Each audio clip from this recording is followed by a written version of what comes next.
If you guys are trying to take your training to the next level and you want to increase your speed, your power, your conditioning, then you got to check out Phil Daru's 8-week heavy hitter boxing program. I'm telling you guys right now, there's no joke. Hi, my name is Genevieve and you're watching Dante Boxing Nation.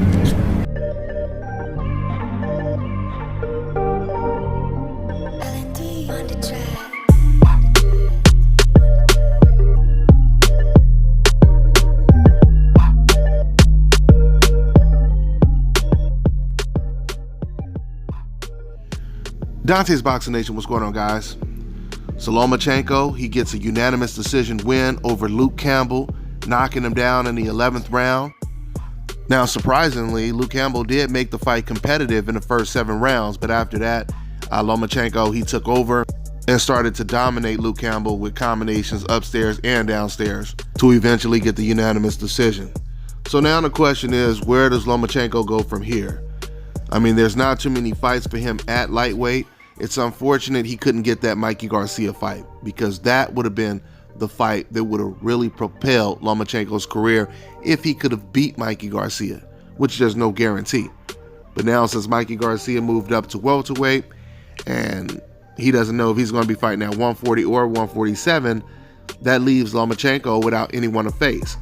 Now, he does have Richard Comey, but Richard Comey is most likely going to fight Teofimo Lopez first. Now, Bob Arum, he just recently said that he still would like to make Lomachenko versus Manny Pacquiao at a catchweight. But I don't know if Lomachenko wants that fight, because if you guys recall, that fight was already put on the table, and Lomachenko, he actually turned the fight down. And after watching Manny Pacquiao against Keith Thurman, I guess I can understand Lomachenko turning the fight down, because that definitely would be an extremely dangerous Manny Pacquiao for Lomachenko. You know, Manny Pacquiao is used to going in the ring being the smaller guy. You give him the size advantage over someone like a Lomachenko, even though Lomachenko is more skilled than Manny Pacquiao, Loma would have to go 12 rounds without making any mistakes against Manny, and that would not be easy. So I don't know where Lomachenko goes from here. Of course, he wants the Gervonta Tank Davis fight, and I've already told you guys, I think it's time for us to see that fight. Gervonta is trying to pursue either Tevin Farmer or Leo Santa Cruz. If Gervonta can't get those guys, or if he beats those guys, then I think the natural next step would be for them to make that fight. Gervonta has already said that he actually wants to fight Lomachenko, so we'll see if it happens soon.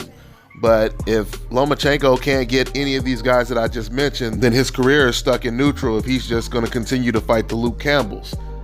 And not saying that he's choosing to fight the Luke Campbells, but that's all that's available for him. Now, what Lomachenko could have did if he really wanted to is he could have fought Terrence Crawford at a catchweight when Crawford fought at 140, especially since many people consider Terrence Crawford pound for pound the best fighter in the world, and you have some people that say that Lomachenko is the best. That was Lomachenko's opportunity to pull a Mikey Garcia or to pull a Guillermo Rigondeaux. Rigo moved up 2 weight classes to fight Lomachenko. Lomachenko could have did the same thing to fight against Terrence Crawford when he fought at 140. Not saying he was obligated to do it, just saying that was another option that would have propelled Lomachenko's career into superstar status if he would have beat Terrence Crawford, which we know would not have been easy. And if he's not going to fight Manny Pacquiao at a catchweight, then that means he never had any plans of ever fighting a Terrence Crawford, no matter what division Terrence Crawford was fighting at. In fact, Lomachenko, he definitely has a lot of respect for Terrence Crawford, because I remember about 2 years ago when people were asking Lomachenko who he thought was pound for pound. Media reporters, they were expecting Lomachenko to say he's #1 pound for pound, the best fighter in the world.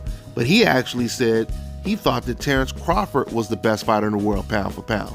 So that took a lot of people by surprise for him to make an admission like that.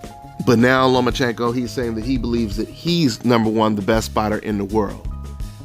The problem that Lomachenko has is he's not in one of those stacked divisions like the welterweight division, where you have Errol Spence, Sean Porter, Terrence Crawford, and the list just goes on and on. Manny Pacquiao, like the heavyweight division, where you have Deontay Wilder, Andy Ruiz, Anthony Joshua, Tyson Fury.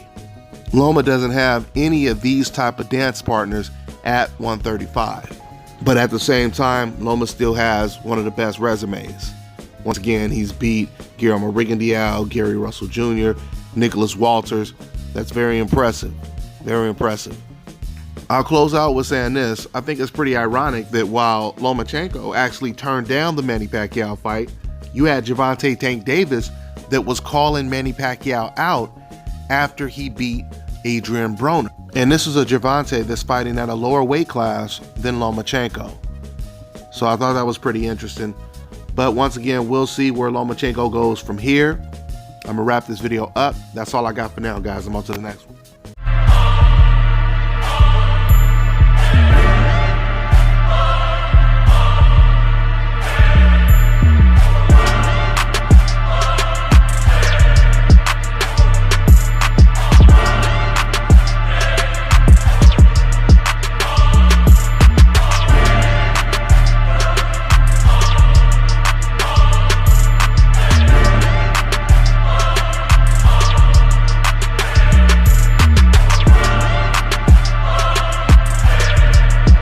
External rotation of the shoulder, then back in.